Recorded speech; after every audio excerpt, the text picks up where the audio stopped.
میں نے محسوس کیا کہ ان کے ساتھ کیا جانے والا یہ سلوک نہ صرف انہیں بلکہ مجھے بھی اندر سے کھوکھلا کر رہا تھا۔ یہ سردی صرف موسم کی نہیں تھی بلکہ یہ دلوں میں بڑھتی ہوئی دوری کی بھی ایک شکل تھی جس نے مجھے اور بابا کو ایک عجیب سی خاموشی میں جکڑ رکھا تھا۔ میرے دل میں پہلے بابا کے لیے تھوڑی بہت فکر ضرور تھی، لیکن غزالہ نے میرے کان اس طرح سے بھرنے شروع کیے کہ میں رفتہ رفتہ بدلنے لگا۔ وہ بار بار کہتی، تمہارے بابا نے تمہیں چھوڑ دیا تھا، ایک چھوٹے سے بچے کو اس وقت انہیں احساس کیوں نہیں ہوا تھا؟ اب تم کیوں ان کے لیے اتنی قربانی دے رہے ہو؟ یہ باتیں میرے اندر سرایت کرنے لگی۔ میں چاہے دل سے یہ سب غلط سمجھتا تھا، لیکن اس کی باتوں کا اثر ایسا تھا کہ میں نے آہستہ آہستہ بابا کا خیال رکھنا کم کر دیا۔ دن بدن میرے اندر کی ہمدردی ختم ہوتی گئی اور بابا کے لیے میری توجہ صرف معمولی باتوں کی حد تک محدود ہو گئی۔ ان کی ضرورتیں نظر انداز ہونے لگی اور میں غزالہ کے رویے کو مزید اہمیت دینے لگا۔ میں خود کو یہ تسلی دیتا رہا کہ شاید یہی درست ہے، لیکن دل کے کسی کونے میں ایک خلش موجود تھی۔ ایک رات سردی عروج پر تھی اور میں اپنے گرم کمرے میں ہیٹر کے ساتھ سکون سے سو رہا تھا۔ اچانک میرا فون بجنا شروع ہوا۔ پہلے تو میں نے توجہ نہ دی، لیکن بار بار بجنے کی وجہ سے میری نیند متاثر ہوئی۔ میں نے آنکھ کھول کر دیکھا تو معلوم ہوا کہ امجد مسلسل کال کر رہا ہے، لیکن سردی اور نیند کے مارے میں نے فون اٹھانے کی زحمت نہ کی اور دوبارہ کروٹ لے کر سو گیا۔ دل میں سوچا کہ شاید کوئی معمولی بات ہوگی، صبح دیکھ لوں گا۔ صبح کے وقت جب میں بیدار ہوا تو دیکھا کہ امجد کی کئی مس کالز آ چکی تھی۔ ایک عجیب سی بے چینی محسوس ہوئی، لیکن میں نے خود کو یقین دلایا کہ شاید کوئی چھوٹا مسئلہ ہوگا۔ جب میں نے موبائل پر موجود پیغامات دیکھے تو کوئی پیغام بھی موجود نہیں تھا۔ یہ بات مزید تشویش کا باعث بنی۔ میں جلدی سے باہر نکلا اور سیدھا کوارٹر کی طرف گیا۔ وہاں پہنچا تو منظر نے مجھے چونکا دیا۔ کوارٹر خالی تھا، نہ بابا وہاں تھے نہ امجد۔ میرے دل میں کئی سوالات ابھرنے لگے۔ میں نے فوراً امجد کو کال کی۔ کافی دیر بعد کال ملی تو وہ بولا، صاحب رات کو بڑے صاحب کی طبیعت بہت خراب ہو گئی تھی، ان کی حالت ایسی نہیں تھی کہ انتظار کیا جا سکے۔ میں نے انہیں ہسپتال لے جانا مناسب سمجھا۔ ان کے لہجے میں تھکن اور فکر کا انداز تھا۔ میں نے جھنجھلا کر کہا، تو مجھے کیوں نہیں جگایا؟ گاڑی تھی، تمہیں میرے پاس آنا چاہیے تھا۔ اس نے سرد لہجے میں جواب دیا، صاحب رات کے وقت سارے دروازے بند تھے، میں نے کئی بار کال کی لیکن آپ نے فون نہیں اٹھایا، اس لیے مجھے خود ہی فیصلہ کرنا پڑا۔ میں نے غصے میں کہا، اب کہاں ہو؟ کیا ہسپتال میں ہو؟ امجد نے مختصر جواب دیا، نہیں صاحب، میں ہسپتال سے گاؤں جا رہا ہوں۔ بڑے صاحب نے کہا تھا کہ وہ اب یہاں نہیں رہنا چاہتے، ان کی طبیعت بہت خراب ہے اور وہ آرام سے اپنے گاؤں جانا چاہتے ہیں۔ امجد کی بات سن کر میں حیران رہ گیا۔ میں نے تلخی سے کہا، تمہارے دماغ میں یہ بات کیسے آئی کہ تم میرے باپ کو لے کر گاؤں جا سکتے ہو؟ لیکن اس نے جواب دینے کی بجائے فون کاٹ دیا۔ دوبارہ کال کرنے پر اس کا نمبر بند ملا۔ مجھے غصہ تو بہت آیا، میں صرف کال ہی ملا سکتا تھا کیونکہ مجھے پتہ نہیں تھا امجد اس وقت کون سے گاؤں میں تھا۔ مجھے تو اس کے گاؤں کا نام بھی نہیں پتا تھا۔ وہ بس کبھی کبھی چھٹی لینے آتا تو کہتا کہ مجھے میرے گاؤں جانا ہے۔ جب میں نے غزالہ کو یہ بات بتائی کہ امجد بابا کو ہسپتال لے گیا تھا اور پھر انہیں گاؤں چھوڑ کر خود بھی واپس نہیں آیا تو میرے لہجے میں غصہ اور شکایت واضح تھی۔ میں نے اپنی بات میں یہ تاثر دینے کی کوشش کی کہ امجد نے غلط کیا اور یہ فیصلہ اسے خود نہیں کرنا چاہیے تھا، لیکن غزالہ کا رد عمل میرے اندازے سے بالکل مختلف تھا۔ وہ کہنے لگی، اچھا ہی کیا اس نے، یوں سمجھو کہ امجد نے ہم پر بہت بڑا احسان کیا ہے۔ ویسے بھی تمہارے باپ کے پاس کچھ تھا ہی نہیں، نہ کوئی پیسہ نہ کوئی سرمایہ۔ ابھی تو ٹھیک ٹھاک تھے، لیکن کل کو بیمار پڑ جاتے تو ہسپتال کے خرچ کون اٹھاتا؟ پتا ہے آج کل ہسپتال والے کتنے پیسے لیتے ہیں؟ اس کے لہجے میں نہ کوئی ہمدردی تھی نہ ہی کوئی تعصف۔ وہ بات کو ایسے بیان کر رہی تھی جیسے بابا کا جانا کوئی خوشخبری ہو۔ غزالہ نے مزید کہا، یہ تو اچھا ہوا کہ امجد انہیں ساتھ لے گیا، ویسے بھی میں امجد کو نکالنے والی تھی، وہ ٹھیک سے کام نہیں کرتا تھا۔ اور کئی بار میں نے تم سے بھی شکایت کی تھی، لیکن تم نے کبھی دھیان نہیں دیا۔ اب یوں سمجھو کہ ایک ساتھ دو مصیبتیں ٹل گئیں۔ غزالہ کی باتیں میرے دل پر عجیب اثر کر رہی تھی۔ ایک طرف میں محسوس کر رہا تھا کہ شاید وہ ٹھیک کہہ رہی ہے، بابا کے ساتھ رہنے سے واقعی خرچوں میں اضافہ ہو رہا تھا اور ان کی دیکھ بھال کرنا میرے لیے مشکل ہوتا جا رہا تھا۔ دوسری طرف کہیں نہ کہیں میرے اندر ایک خلش بھی تھی، لیکن غزالہ کے مضبوط لہجے اور دلائل نے میرے جذبات کو دبانے پر مجبور کر دیا۔ میں نے سوچا شاید واقعی بابا نے خود اپنی مرضی سے امجد کے ساتھ جانے کا فیصلہ کیا ہوگا۔ اگر انہیں کچھ پریشانی تھی تو وہ مجھ سے بات کر سکتے تھے۔ آخر میں نے انہیں گھر سے نکالا تو نہیں تھا، وہ تو خود گئے تھے، پھر میں کیوں ان کے لیے خود کو قصوروار سمجھوں؟ غزالہ کی باتوں نے میرے اندر کے شک و شبہات کو ختم کر دیا۔ اب میں نے خود کو قائل کر لیا کہ بابا کا یہاں سے جانا ہی بہتر تھا۔ اگر وہ یہاں رہتے تو شاید مزید مسائل پیدا ہوتے، خرچے بڑھ جاتے اور غزالہ کے ساتھ میرے تعلقات بھی متاثر ہو سکتے تھے۔ اب غصہ مجھے اپنے باپ پر آنے لگا۔ میں سوچنے لگا کہ اگر انہیں کوئی مسئلہ تھا تو مجھے بتاتے۔ کیا وہ اپنے بیٹے پر اتنا بھی اعتماد نہیں کر سکتے تھے کہ اپنی بات شیئر کر سکیں؟ اور اگر وہ خود اپنی مرضی سے گئے تھے تو اب جہاں مرضی جائیں، مجھے کوئی فرق نہیں پڑتا۔ میں نے انہیں گھر سے نہیں نکالا تھا اور یہی بات میرے دل کو تسلی دے رہی تھی۔ غزالہ نے اپنی بات ختم کرتے ہوئے کہا، دیکھو تمہیں ان کے بارے میں اب زیادہ سوچنے کی ضرورت نہیں ہے۔ وہ اپنی زندگی کے فیصلے خود کر رہے ہیں اور تمہیں اپنا گھر دیکھنا چاہیے۔ ہم پر جو بوجھ تھا وہ کم ہو گیا۔ اس کی باتوں میں ایسی خود غرضی تھی جو اب مجھے بھی صحیح لگنے لگی۔ میں نے سر ہلایا اور غزالہ کی باتوں کو دل سے قبول کر لیا۔ اس کے بعد میں نے خود کو یہ سوچنے پر مجبور کر دیا کہ بابا کا جانا ہماری زندگی کے لیے بہتر تھا۔ اب نہ مجھے ان کی فکر کرنی تھی، نہ ان کے خرچوں کا بوجھ اٹھانا تھا۔ میں نے یہ مان لیا کہ یہ سب ہمارے حق میں اچھا ہوا ہے اور اپنی زندگی کی طرف دھیان دینا شروع کر دیا۔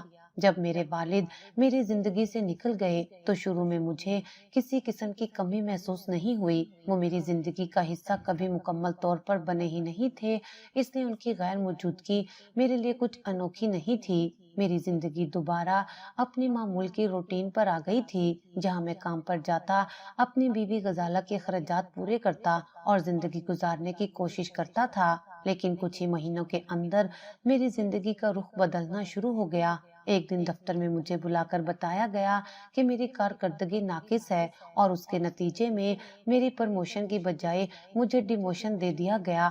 اس خبر نے مجھے حیرت اور پریشانی میں ڈال دیا۔ میرے ذہن میں یہی سوال گردش کرنے لگا کہ آخر ایسا کیوں ہوا؟ میرے باس نے صاف صاف کہا، آپ کی کارکردگی اب پہلے جیسی نہیں رہی۔ اگر اگلے سال تک آپ نے اپنی پرفارمنس بہتر نہ کی تو ہمیں آپ کی ملازمت ختم کرنی پڑے گی۔ یہ سن کر میرے پاؤں تلے سے زمین نکل گئی۔ یہ نوکری میری زندگی کی بنیاد تھی۔ اس سے نہ صرف میرے گھر کے اخراجات پورے ہوتے تھے بلکہ غزالہ کے بے شمار خرچے بھی میں اسی تنخواہ سے پورے کرتا تھا۔ میں شدید ذہنی دباؤ میں آ گیا۔ وقت گزرتا رہا لیکن میری کوششوں کے باوجود میری کارکردگی میں کوئی خاص بہتری نہ آ سکی۔ آخر کار وہ دن بھی آیا جب مجھے اپنی ملازمت سے ہاتھ دھونا پڑا۔ یہ خبر سن کر غزالہ کے تیور فوراً بدل گئے۔ جب میں نے اسے بتایا کہ میں اب بے روزگار ہو چکا ہوں تو اس نے کسی قسم کی ہمدردی یا پریشانی کا اظہار نہیں کیا، بلکہ اس نے طنزیہ لہجے میں کہا، یہ میرا مسئلہ نہیں ہے، میں نے تم سے تمہارے پیسوں کی وجہ سے شادی کی تھی، ورنہ تمہارے پاس تو کچھ بھی نہیں تھا۔ اس کے الفاظ میرے دل کو چھلنی کر گئے لیکن میں خاموش رہا۔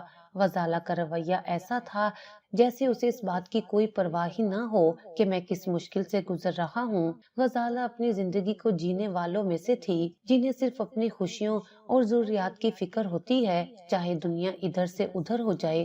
اس نے کبھی میرے مسائل کو اپنی ذمہ داری نہیں سمجھا اور نہ ہی کبھی میرے ساتھ کوئی قربانی دینے کی کوشش کی۔ اس کے خرچے جو کہ تو جاری رہے اور وہ اپنی عیاشیوں میں مگن رہی۔ میں نے چھوٹی چھوٹی نوکریاں کرنی شروع کر دی، لیکن یہ نوکریاں میری پہلی ملازمت جیسی نہیں تھیں جہاں مجھے بہت سی سہولیات اور اچھی تنخواہ ملتی تھی۔ ان نوکریوں سے میری آمدنی محدود تھی اور غزالہ کے مطالبات پورے کرنا اب میرے لیے ناممکن ہوتا جا رہا تھا۔ چند سال اسی حالت میں گزر گئے جو میں نے شدید پریشانی اور مالی مشکلات میں گزارے۔ میرے گھر میں برکت بالکل ختم ہو چکی تھی۔ میں روز بروز زیادہ پریشان اور مایوس ہوتا جا رہا تھا۔ غزالہ کے رویے نے میری مشکلات کو مزید بڑھا دیا تھا۔ ایک دن میں تھکا ہارا کام سے واپس آیا تو گھر کی حالت دیکھ کر حیران رہ گیا۔ ہر طرف گندگی کا ڈھیر لگا ہوا تھا، جیسے یہاں کوئی عورت رہتی ہی نہ ہو۔ میں نے غزالہ سے پوچھا، یہ کیا حالت بنا رکھی ہے گھر کی صفائی کیوں نہیں کی؟ اس نے لاپرواہی سے جواب دیا، کام والی کو کئی مہینوں سے تنخواہ نہیں دی گئی تھی، اس لیے وہ کام چھوڑ کر چلی گئی۔ میں نے غصے سے کہا، اگر کام والی چلی گئی ہے تو تم خود گھر کو صاف کر لو، یہ کون سا مشکل کام ہے؟ جھاڑو سے گھر صاف کرنا تو کسی بچے کو بھی آتا ہے۔ لیکن غزالہ نے صاف انکار کر دیا۔ اس نے کہا، مجھے یہ سب کرنے کی عادت نہیں ہے، یہ میرا کام نہیں ہے، تم کسی دوسری نوکرانی کا انتظام کرو۔ غزالہ کے رویے نے میرے اندر کی بے بسی کو مزید بڑھا دیا۔ مجھے محسوس ہوا کہ اس کی نظروں میں میرے لیے کوئی عزت یا محبت باقی نہیں رہی تھی۔ وہ صرف اپنے آرام و آسائش کے بارے میں سوچتی تھی اور میری مشکلات کو سمجھنے کی ذرا بھی کوشش نہیں کرتی تھی۔ میں اس نتیجے پر پہنچا کہ اگر میں نے جلدی کوئی اچھی نوکری تلاش نہ کی تو غزالہ مجھے چھوڑ کر چلی جائے گی۔ اس کے رویے سے یہ صاف ظاہر ہو رہا تھا کہ وہ اس رشتے کو صرف اس وقت تک نبھائے گی جب تک اسے اپنی خواہشات پوری ہوتی نظر آئیں۔ مجھے اپنی زندگی کے اس موڑ پر شدید احساس ہوا کہ میں نے اچھی عورت سے شادی نہیں کی ہے، یہ کبھی بھی میرا ساتھ چھوڑ دے گی۔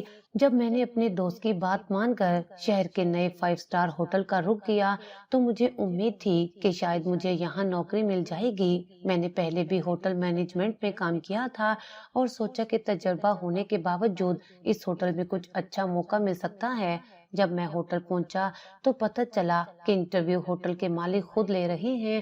مالک کے سامنے انٹرویو دینے کا خیال مجھے کچھ گھبرانے والا لگا، کیونکہ کسی بھی ادارے کے مالک کے سامنے بیٹھنا، خاص طور پر جب آپ کا اعتماد کم ہو، بہت دباؤ میں آتا ہے۔ پھر بھی میں نے خود کو سنبھالنے کی کوشش کی اور کمرے میں داخل ہو گیا۔ اس کا ماحول بڑا پرتکلف تھا۔ مالک کرسی پر بیٹھے تھے اور ان کا چہرہ میری طرف نہیں تھا۔ اس سے مجھے کچھ سکون ملا۔ میں نے اپنی فائل ٹیبل پر رکھی اور اپنے تعارف کا آغاز کیا۔ جیسے ہی انہوں نے میری طرف مڑ کر دیکھا، میرے قدموں کے نیچے سے زمین نکل گئی۔ وہ کوئی اور نہیں بلکہ وہ خود امجد تھے، میرے گھر کا سابق نوکر۔ میری آنکھوں پر یقین کا پردہ پڑا کیونکہ میں نے انہیں پہچان لیا تھا، لیکن ان کی شکل اب کافی بدل چکی تھی۔ وہ اس نئے مقام پر ایک کامیاب اور خود مختار انسان بن چکے تھے۔ وہ اب 5 اسٹار ہوٹل کے مالک تھے اور ان کے جسم پر 3 پیس سوٹ تھا جو ان کے نئے مقام کی گواہی دے رہا تھا۔ مجھے اس صورتحال پر بالکل یقین نہیں آیا۔ انہوں نے میری آنکھوں کے سامنے ہنستے ہوئے کہا، ہاں میں ہی امجد ہوں، اور تم یہاں کیا کر رہے ہو؟ ان کا سوال میرے لیے ایک اور جھٹکا تھا اور مجھے یوں لگا جیسے وہ مجھے کسی اور زاویے سے دیکھ رہے ہوں۔ وہ امجد جسے میں جانتا تھا اب وہ ایک اور سطح پر پہنچ چکا تھا۔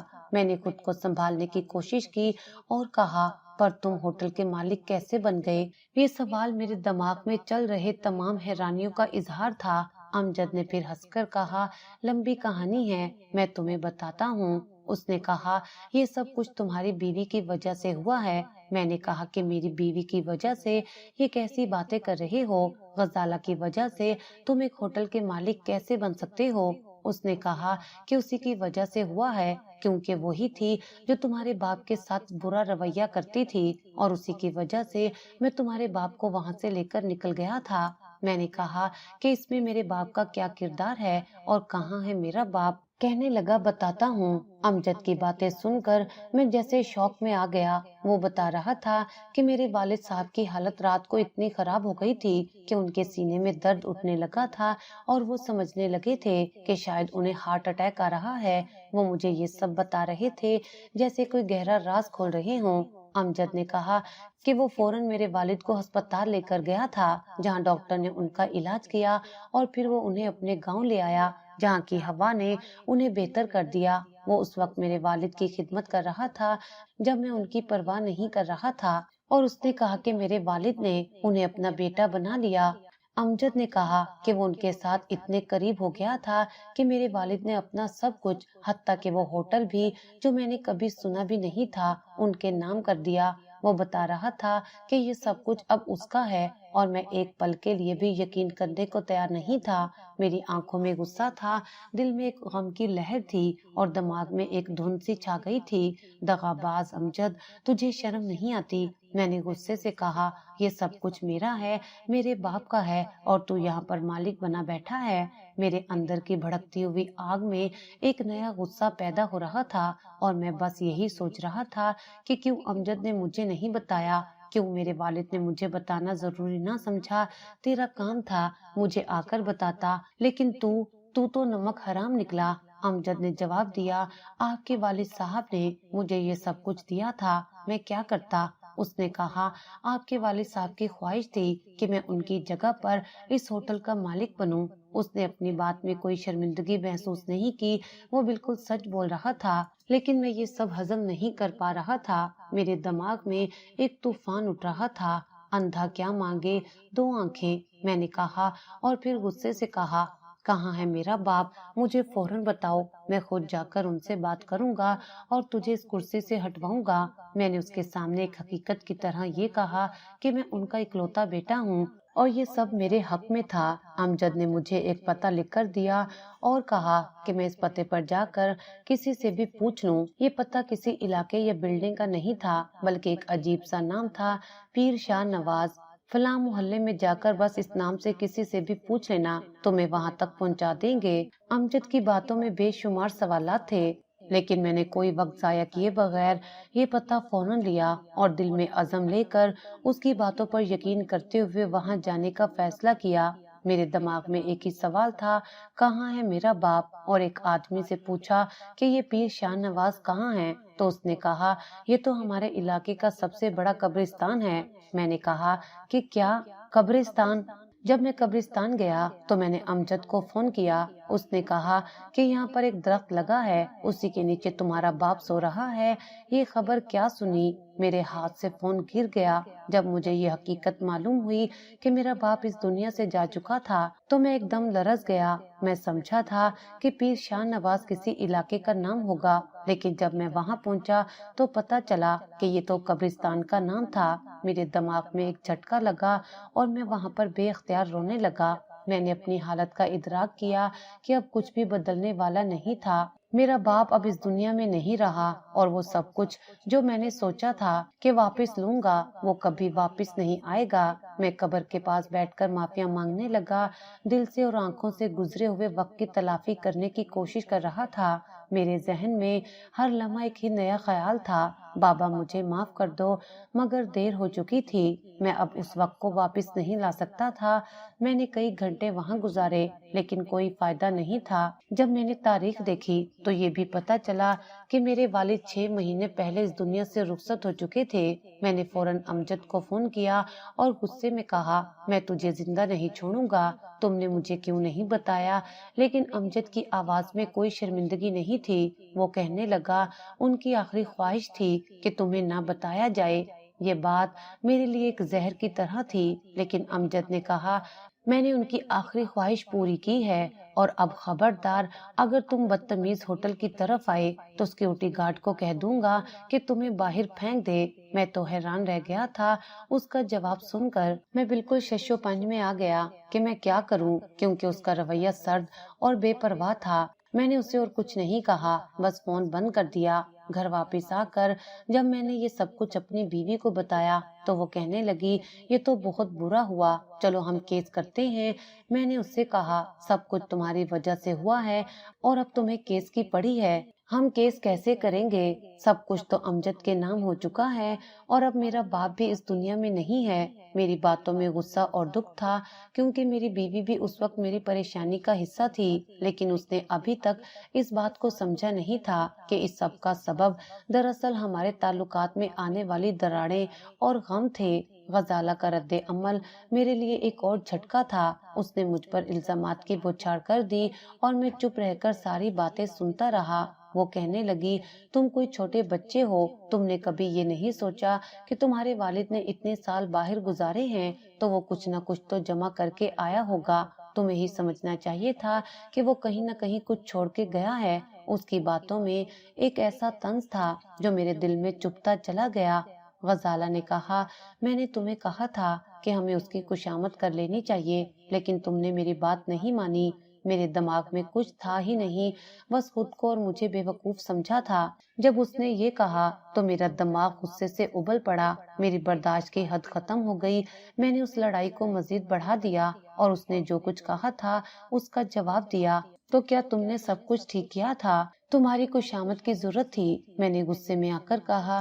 کیا تم نے کبھی یہ سوچا کہ وہ میرے والد تھے؟ تمہاری باتوں سے زیادہ تکلیف دہ کچھ اور نہیں ہو سکتا تھا۔ ہماری لڑائی اتنی بڑھ گئی کہ وہ غصے میں میرے سامنے سے چلی گئی۔ مجھے بالکل کوئی پرواہ نہیں تھی، کیونکہ میں نے پہلے ہی فیصلہ کر لیا تھا کہ اب میں اس کا پیچھا نہیں کروں گا۔ غزالہ نے ہمیشہ اپنے مفادات کو مقدم رکھا اور آج بھی وہ یہی کر رہی تھی۔ اب میں سمجھ گیا تھا کہ میری زندگی میں جو بھی مشکلات آئیں وہ میری ذمہ داری ہیں اور کسی کے ساتھ اس کا موازنہ کرنا بے سود تھا۔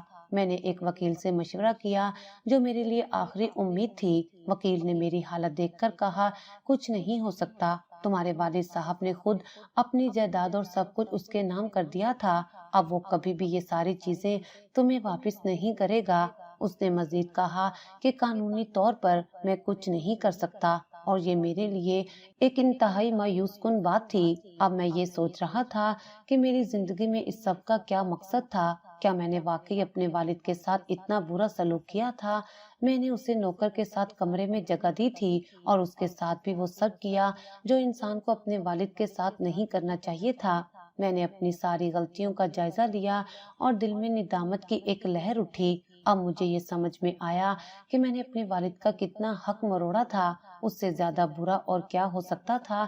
اس کا اعتماد میں نے توڑا تھا اور جب وہ مجھ سے رشتہ دوبارہ جوڑنا چاہتا تھا تو میں نے اسے مکمل طور پر نظر انداز کر دیا۔ اس کے بعد جو کچھ بھی ہوا وہ میرے کیے کا نتیجہ تھا۔ امجد نے سب کا فائدہ اٹھایا اور میرا والد اس کی باتوں میں آ کر میرے ساتھ اچھا سلوک کرنے کی بجائے اس کے ساتھ چلا گیا۔ میں نے اپنے آپ سے سوال کیا، کیا یہ سب کچھ واقعی میرے ساتھ ہو رہا ہے؟ اور پھر ذہن میں ایک سوال آیا، کیا اب بھی کچھ ہو سکتا ہے؟ لیکن جب وکیل کی بات سنی تو مجھے سمجھ آیا کہ اب کچھ بھی واپس نہیں آ سکتا۔ میرے والد کی زندگی کا حصہ اب کسی اور کے پاس تھا اور میں صرف اپنی غلطیوں کے نتیجے میں ساری چیزیں کھو چکا تھا۔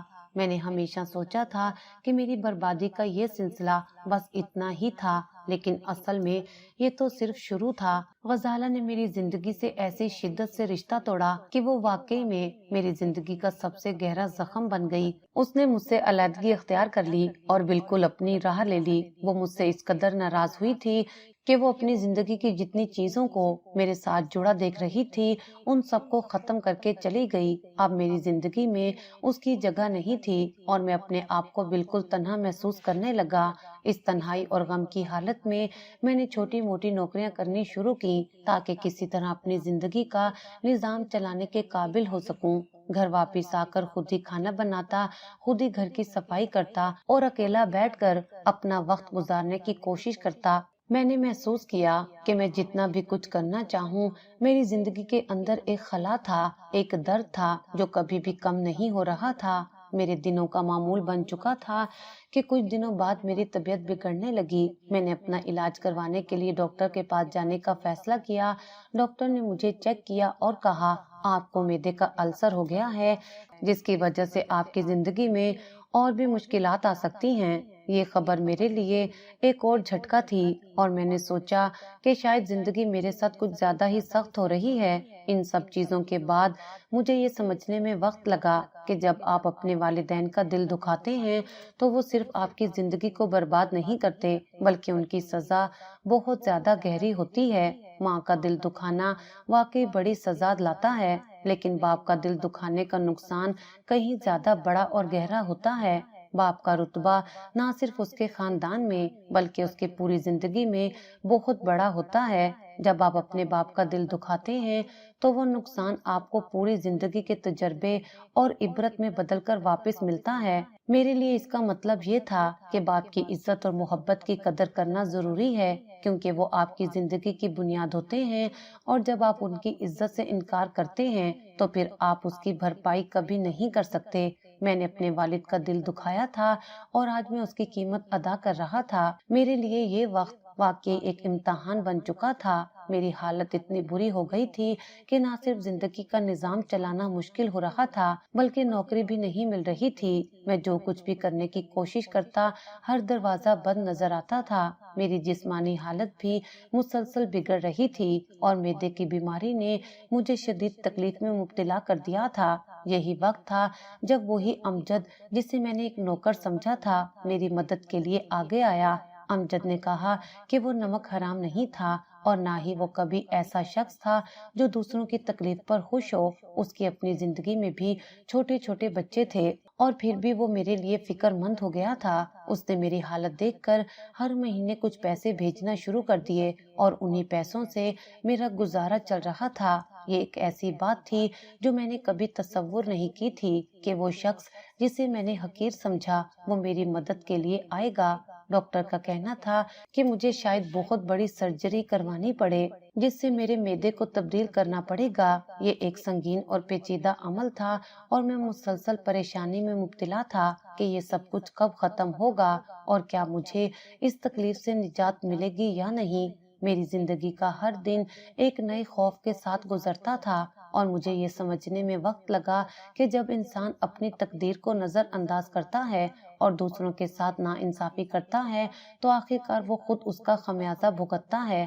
اس دوران امجد کی مدد نے مجھے جینے کی ایک وجہ دی۔ وہ جو میری مدد کر رہا تھا وہ مجھے اس بات کا احساس دلا رہا تھا کہ زندگی میں کچھ لوگ ہوتے ہیں کہ آپ کی امید سے زیادہ کچھ کرتے ہیں اور میں نے اس کا شکریہ ادا کیا، لیکن ساتھ ہی ساتھ یہ بھی سوچا کہ میں نے کس طرح اپنے والد کا دل دکھایا تھا اور اب اس کی قیمت ادا کر رہا تھا۔ عظمت اور انسانیت کا مطلب صرف بڑی کامیابیاں اور مال و دولت حاصل کرنا نہیں ہے۔ ایک انسان کی اصل عظمت اس کے کردار میں چھپی ہوتی ہے، خاص طور پر اس کے اپنے والدین کے ساتھ سلوک میں۔ جب ایک شخص اپنے والدین کا دل دکھاتا ہے یا انہیں بے بس چھوڑ دیتا ہے تو وہ نہ صرف اپنے لیے بلکہ اپنے خاندان کے لیے بھی ایک تباہ کن راہ چنتا ہے۔ والدین کا دل دکھانا، خاص طور پر جب وہ بڑھاپے میں پہنچ چکے ہوں، ایک بہت بڑی غلطی ہے جس کا اثر انسان کی زندگی پر گہرا پڑتا ہے۔ میرے ساتھ جو ہوا اس نے میری زندگی کو ایک نیا رخ دیا۔ جب میں نے اپنے والد کا دل دکھایا، ان کی عزت نہیں کی اور ان کے ساتھ وہ سلوک کیا جس کا وہ حق نہیں رکھتے تھے، تب میں نے جو کچھ کھویا وہ مجھے سمجھنے میں وقت لگا۔ میرے لیے یہ حقیقت تب کھلی جب میں نے خود کو بربادی کی دہلیز پر کھڑا پایا۔ غصہ، غرور اور خود غرضی کی وجہ سے میں نے اپنے والد کے ساتھ تعلقات میں درار ڈال دی۔ مجھے نہیں پتا تھا کہ اس کا خمیازہ اتنا بھاری ہوگا۔ جب میرے والد نے مجھے اس ہوٹل کو میرے نام کیا، میں نے ان کی قربانیوں اور محبتوں کو سچ میں نہیں سمجھا۔ میں نے ان کے احسانات کو نہ صرف نظر انداز کیا بلکہ انہیں ان کے حق سے بھی محروم کر دیا۔ اس بات کو سمجھنا اب میرے لیے بہت دیر ہو چکا تھا۔ انسان جب تک خود کے تجربات سے نہیں گزرتا تب تک وہ نہیں سمجھتا کہ اس کے کیے گئے فیصلوں کا کیا اثر پڑتا ہے۔ بڑھاپے میں والدین کو اس کے سہارے کی ضرورت ہوتی ہے جو ہم بچوں کو ان کی زندگی کے اس حصے میں فراہم کرنا چاہیے، لیکن کچھ لوگ اپنی دنیا میں اتنے مگن ہو جاتے ہیں کہ وہ اپنے والدین کی اہمیت کو بھول جاتے ہیں۔ ان کا خیال رکھنا ایک فریضہ سمجھنے کی بجائے ایک بوجھ محسوس کرنے لگتے ہیں۔ یہ وہ لوگ ہیں جو بڑھاپے میں اپنے والدین کا سہارا نہیں بنتے اور پھر نتیجہ یہ ہوتا ہے کہ انہیں وہ سزا ملتی ہے جو شاید اس وقت تو وہ فوراً دکھائی نہیں دیتی لیکن وہ ایک دن ضرور نظر آتی ہے۔ میرے ساتھ جو کچھ ہوا اس نے مجھے یہ سکھایا کہ انسان جب تک اپنے والدین کی قدر نہیں کرتا تب تک اسے سکون نہیں ملتا۔ میرا باپ وہ شخص تھا جس نے میری زندگی کی بنیاد رکھی، جس نے میری غلطیوں کو ہمیشہ برداشت کیا اور جو میری کامیابیوں میں میرا سب سے بڑا حامی تھا، لیکن میں نے اسے وہ عزت نہیں دی جس کا وہ حقدار تھا۔ اور جب وہ چلا گیا تب مجھے احساس ہوا کہ جو کچھ مجھے ملنا تھا وہ اب کبھی واپس نہیں آئے گا۔